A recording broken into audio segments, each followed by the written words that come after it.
Hello viewers, welcome to IT System Admin and Information Technology Learning tutorial channel for you. Today in this tutorial I am going to show you how to turn off video autoplay in Microsoft Store on Windows 11 computer. Sometimes it becomes very important for you, so don't forget to watch full video. To turn off video autoplay in Microsoft Store, click on Start menu. Here you will find Microsoft Store in pinned app. If Microsoft Store is absent here, just type Microsoft Store in search and open Microsoft Store.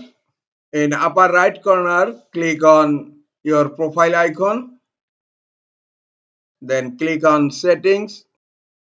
Here you will find an option video autoplay, and by default it's turned on, so play videos automatically. Click here to turn it off.